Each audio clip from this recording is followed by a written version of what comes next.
to the cloud. Hello and welcome to the Family Recovery Summit. My name is John Rakoczy with Brilliant Strategies, where we give you the tools you need to find clarity, confidence, and peace, and also show you how to set yourself and your family free from a cycle of addiction for good. And if you are here, I am so excited for you because today you're going to hear from someone, Miss Pamela Brinker, who has been there, done that, still doing that, still going through it in many, many ways.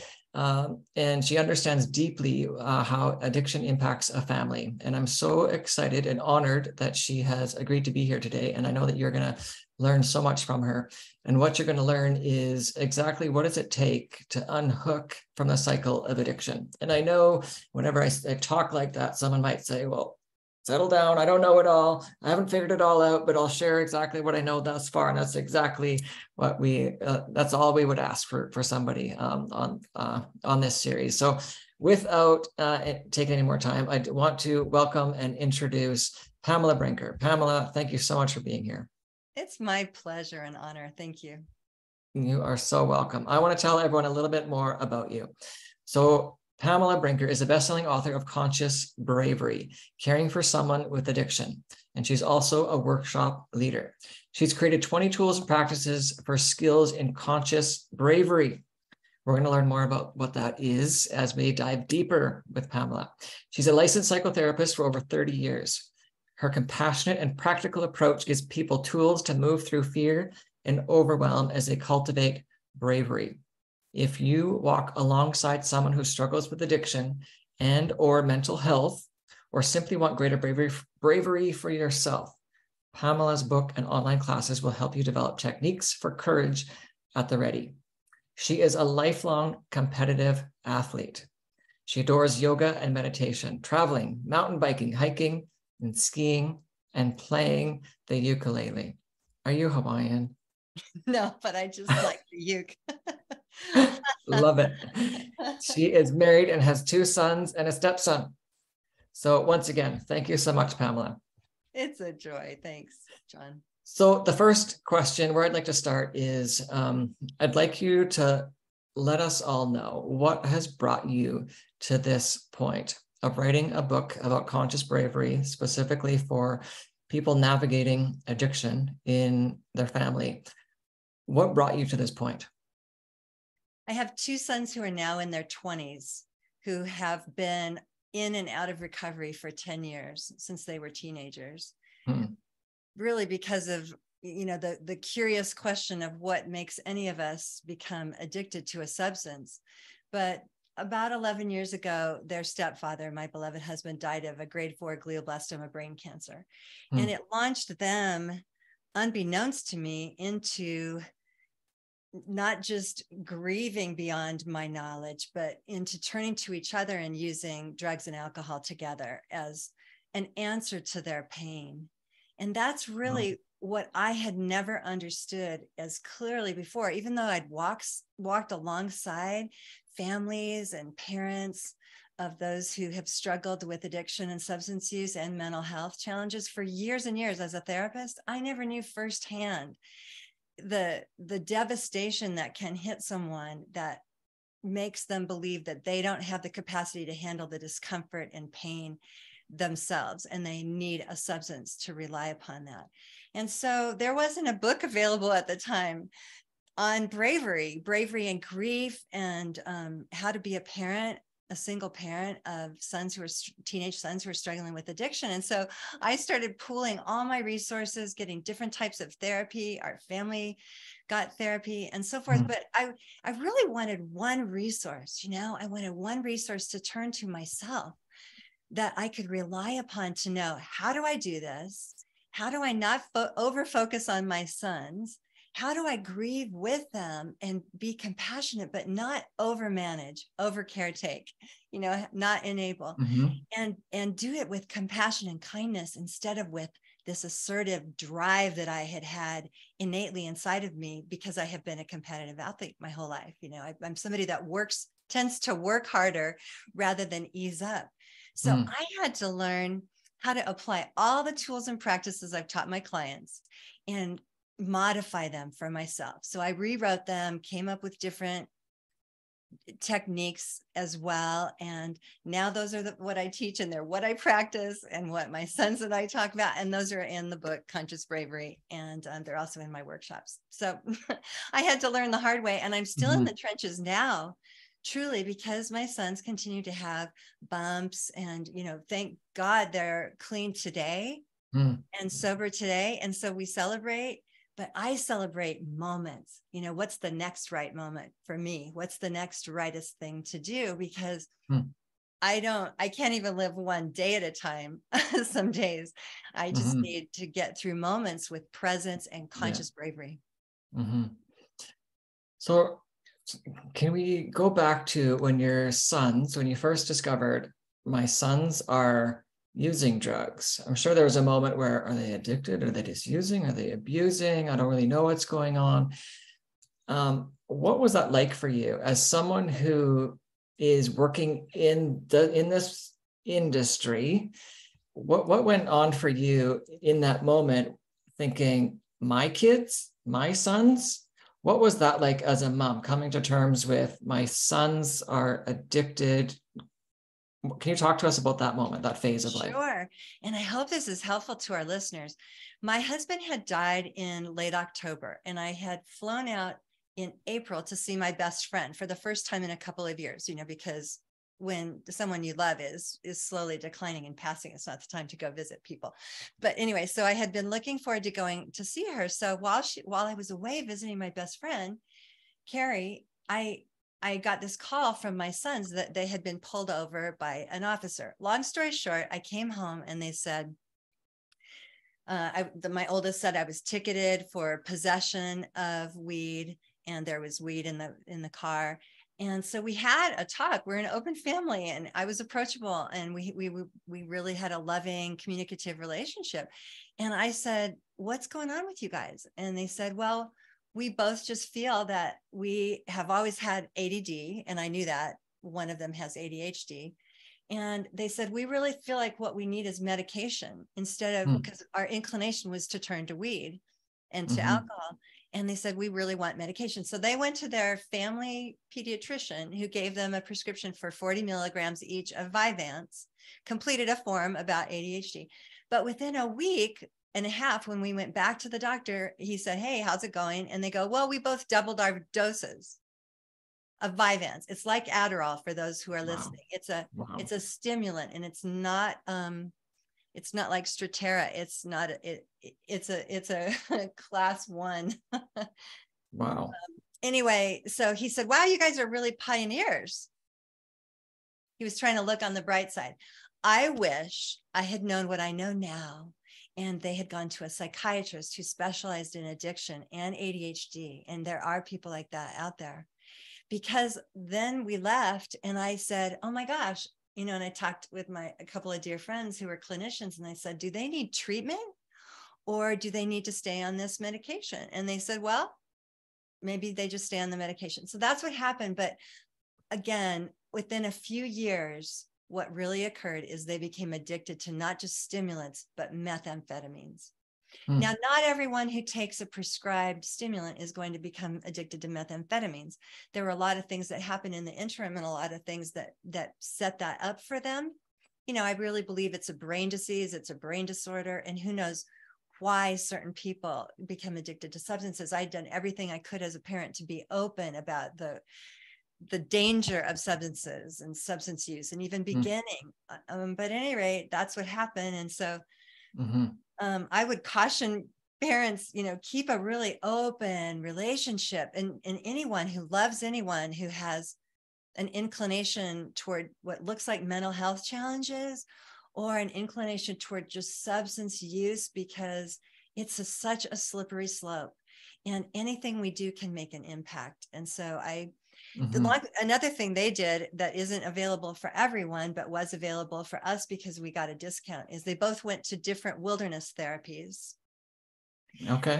Which is a great answer for a lot of teenagers and young adults.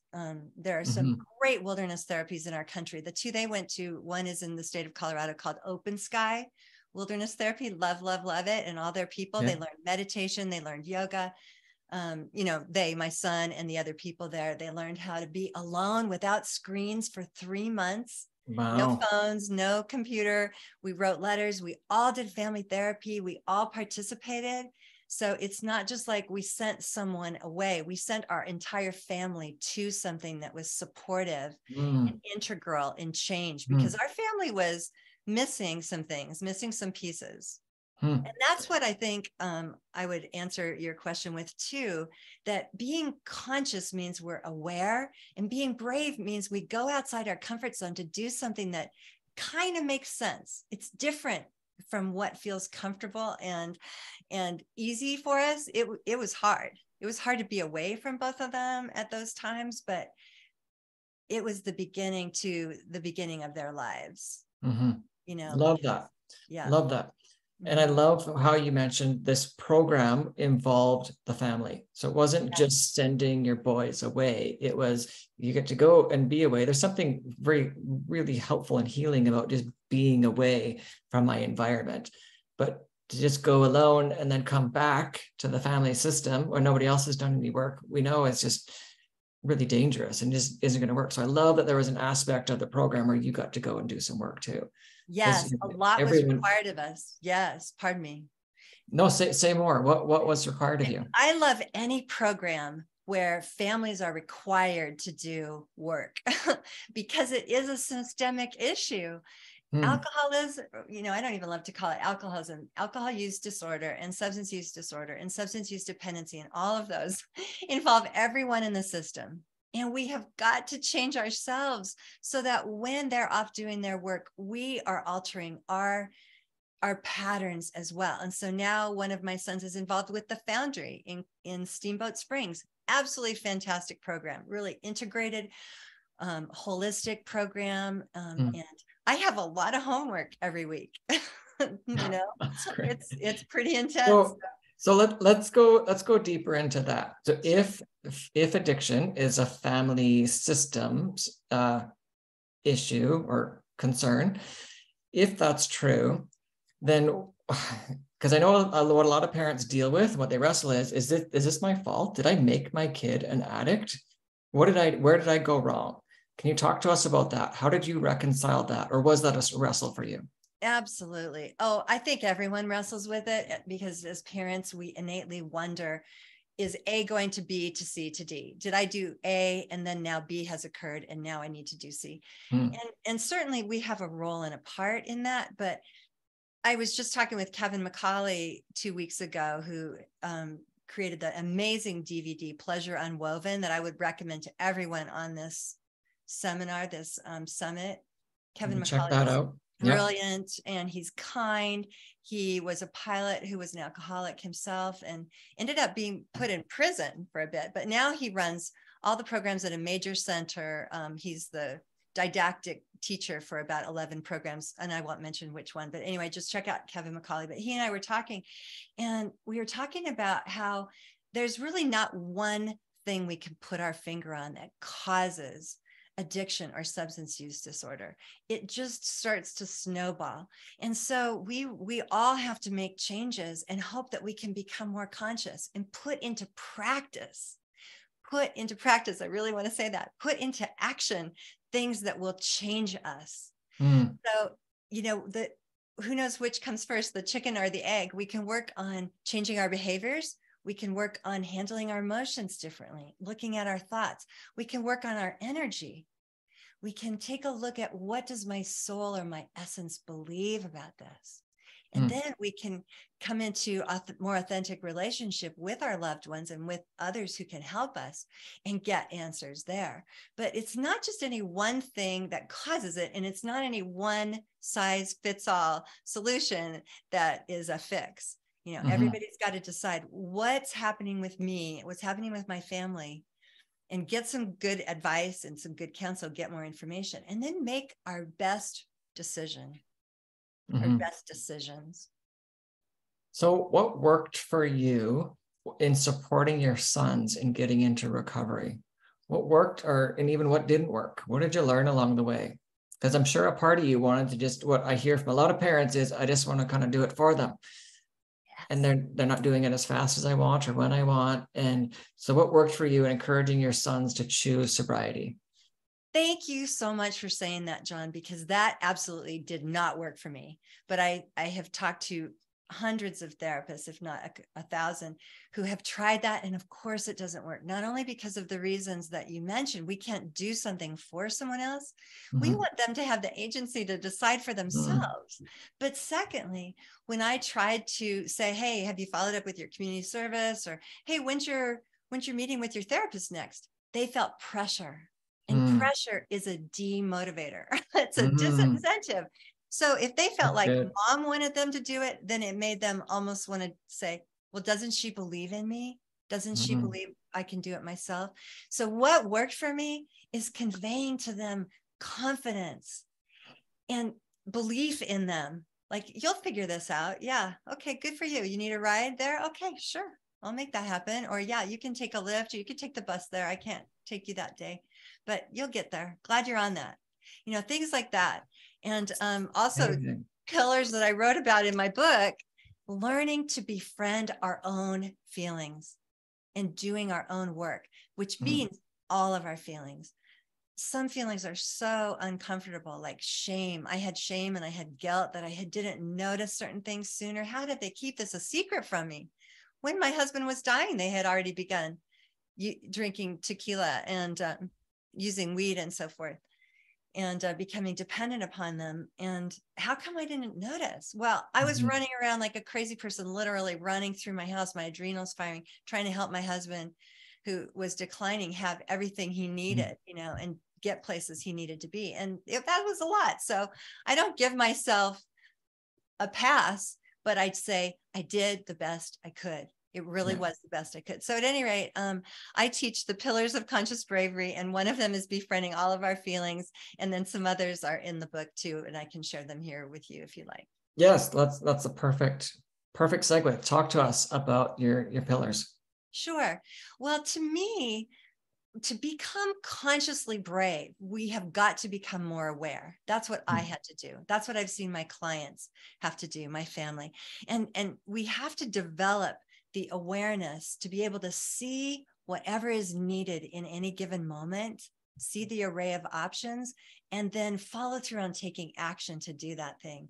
So I don't really talk about how we're resetting the vagus nerve in my book, because I like to use street language, but the pillars are all about how we move from the sympathetic nervous system's alerts, like fight, flee, curl up in a ball and feign death, or fawn, you know, fight, flee, any of those, to getting our body, our nervous system to relax and rest a little bit more so that we can operate from our prefrontal cortex instead of the reptilian part of our brain at the brainstem. So we want to be able to make better choices, right? And do the braver thing and use these pillars of conscious bravery, but we have to be able to have a starting point. And so for me, the very first pillar of bravery and being brave in situations where we have loved ones with mental health and addiction issues is to be able to breathe consciously. It's not just 3 deep breaths. Anybody can take 3 deep breaths, right? But it may not reset our nervous system if we're going, you know, okay, I took 3 deep breaths. Okay, now let's go to it, you know. We want to bring tenderness and compassion and strength to our breathing, and breathe in with awareness and breathe out with conscious presence and actually re-presence. Come back into the present moment and maybe see that we are on high alert. And maybe instead of saying, I got to get to this, we pause for just a moment and we give ourselves a hug or a pat, or we stand with our bare feet on the ground and connect with the earth, or we go outside in nature and consciously breathe for even a minute or two, connect with something greater than ourselves. And then we keep consciously breathing, and we can begin to calm ourselves down so that other opportunities and options are aware to us. So conscious breathing is one pillar. A second pillar is befriending all of our feelings. A third one is becoming more comfortable with discomfort, because we've got to just start accepting that when we love someone who has mental health struggles or substance use issues, they are going to have bumps. They're going to have data points, as Annie Grace calls them. Some people call them relapses, highs and lows, times when they're clean and sober and want to be, and times when they want to be clean and sober, but they're not. They have returned to substances because it made sense at the time. And so we want to be able to become comfortable with our fear instead of becoming so panicked about our fear itself. And we want to become aware of our experience so that if we're anxious or immobilized with depression, we notice that and we say, oh, here I am. I'm immobilized. I'm telling myself that nothing matters, that I have nothing to look forward to. Or I'm saying, I can't do it. I've got 6 things on my plate. I got to do all of them. Which one? Where do I start? So we notice our experience and we become aware of that consciously. And then we become more comfortable. This is a part of my story where I do that thing. All right. Instead of that, I'm going to ground myself, do some conscious breathing, accept that this is what is. So I have a chapter. The 4th one is, live with a now there's this approach. Now there's this. Okay. Instead of, oh my God, holy moly, what happened? Oh my gosh, this can't happen. He can't have left treatment on his own without permission. Oh my gosh, but he did. He's lost or whatever. Sometimes people wander away from treatment because they have an altered state or psychosis. And that has happened to my sons as well. And so I have to be able to say, wow, now there's this. Okay, breathing consciously, befriending my panic. I'm right here with it. I'm calming myself down. Okay, I'm going to make a phone call. I'm going to see if the leader of this other program can go. Look for him. He's out of state. That was what was happening. Who else can be on my team? And that's not a pillar, but it's something I teach. We have to be able to ask for help and see it as both brave and strong, but also vulnerable, but also brave, right? So those are a few of the pillars. That's incredible. I love how practical that is because life happens. Phone calls come. Your son has left treatment. Okay. And I know so many of my clients as well. You get phone calls from people, from your loved ones with really difficult situations. I just got kicked out. My car got taken away. I got kicked out of school, whatever it is. And the temptation is there to want to jump in and fix and save and rescue.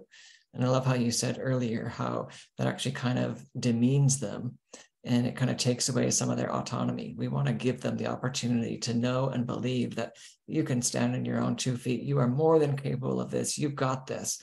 You get to ask for help and we get to model that. And I love how you said that too. We get to model that and say, and be brave and vulnerable and say, I don't have it all figured out. I need some support. Beautifully said. Yes. So we want to have such a commitment to help our families that even when our tendency, and I'm speaking for myself here, is to go in and help them, we pause for a moment and we come into our own being with whole being awareness. What's going on with me right now? It seems selfish sometimes, and I can relate to that, but it isn't. It's actually selfless, to put the oxygen mask on our own faces first. And then we calm ourselves down. Then we can help those we love better. And I have a chapter on that, the whole being awareness. How do we know what's going on unless we pause and tune in and listen to our experience? That data can then help us make the better choices shortly thereafter. Yeah, so important. Just as you're saying that, I'm just thinking too, what enabling is a beautiful distraction for us loved ones. It's a way to not be aware, not be in the present, in now, and be aware of what's going on with us. It's a beautiful distraction. I'm going to focus on somebody else and what their problem is. But what you're saying is take time, breathe, get connected with yourself again, listen to yourself, connect with God, and see what's my next step. Beautiful. I love how you keep putting your hand on your heart space too, because that's one of the zones of experience is what's happening in my heart. And I love Erica Spiegelman, who's also on this summit. And she has a new book out about affirmations. And I teach mantras with movement or mantras while moving. So they're affirmations while we move our bodies. So we might say, it's okay, I'm right here. It's okay, I'm right here. In other words, I can rely on me and trust this process. Something greater than myself is at work here, and I'll figure this out. That's another one that I teach parents. I'll figure this out. We'll figure this out, change it accordingly. That's good. So good. Love it. So when you say, you mentioned a little bit about action, affirmations and action, and I know that's something that you speak about. Can you say more about that? Yes. It's so easy to just commit to something without doing it, to say, I want to get better at not enabling. I want to get better at going to meetings. And that's another thing that helped me, by the way, various kinds of meetings. I've gone to 12-step meetings. I've gone to Changes Parent Support Network. I've gone to meetings at their therapy. But at any rate, so meetings are not just structured support. They're places to meet people where we can have authentic connections. And somehow grace may come to us through another person or through just an awareness that comes to us. And that can happen in a meeting, or it can happen in nature. But anyway, remind me of your question again. Where were we going? Actions and affirmations. Right. So affirmations are great. They're intentions, but they only become innate. Those kinds of responses only become instinctual if we practice them. That's what Atomic Habits is all about. The bestseller Atomic Habits and other books like it.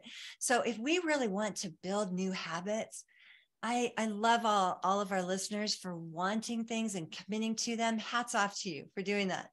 And then put into your schedule, maybe, I'm going to meditate twice today. I'm going to do conscious breathing on the hour. I'm going to set a reminder. And every time it dings, I'm going to pause and breathe consciously and check in with my whole being and ask myself, what's going on in my heart? What's going on in my body? What's happening in my intuition, in my essence or my soul, in the energy space around me? I'm going to tune into those zones of experience and say, what's going on, without judging.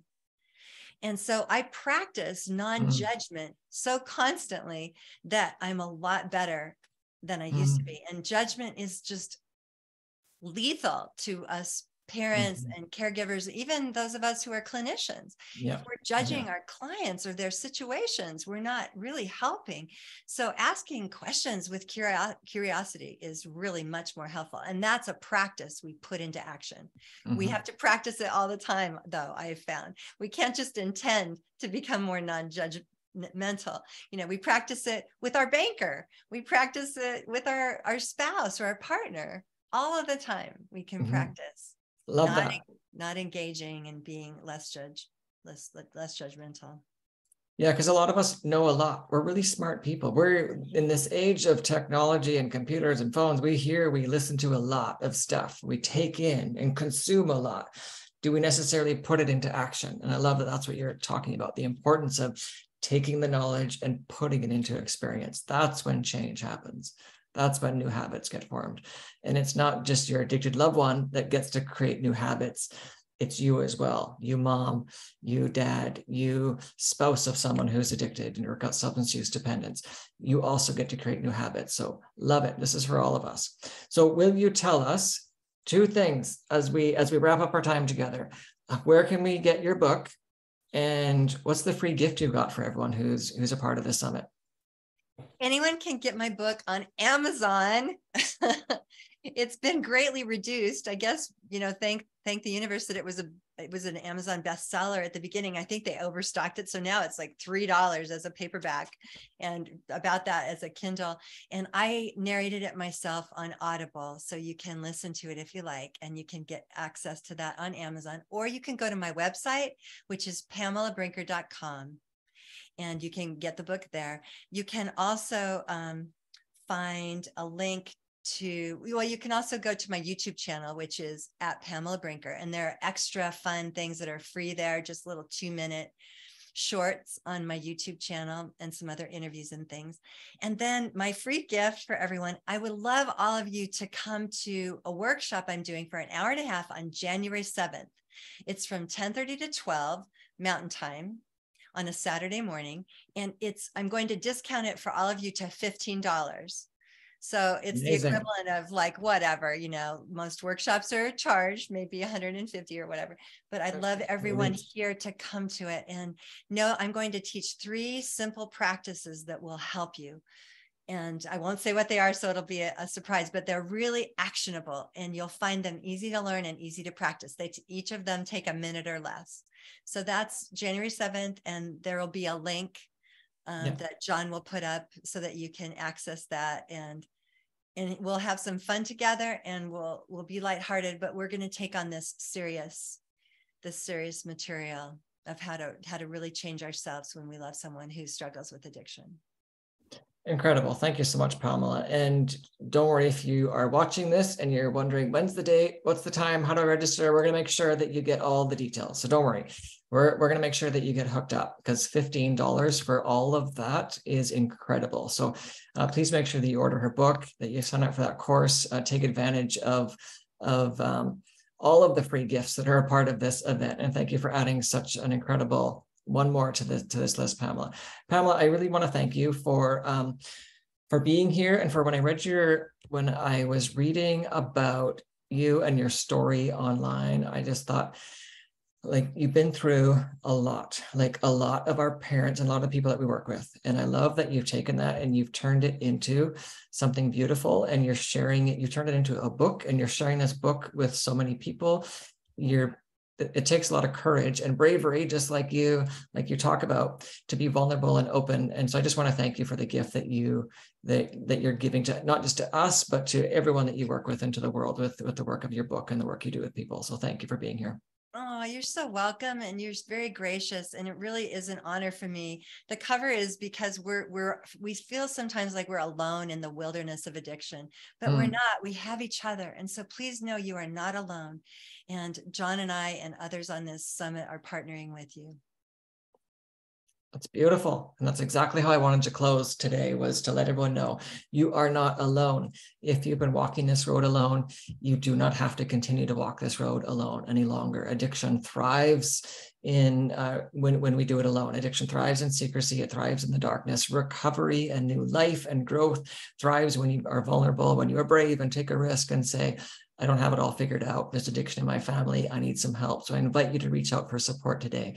Recovery is possible, not just for other people. It's possible for you, and it's possible for your family. So once again, thank you so much, Pamela, for being here today. It's my pleasure. Thank you, John. You're so welcome. All right.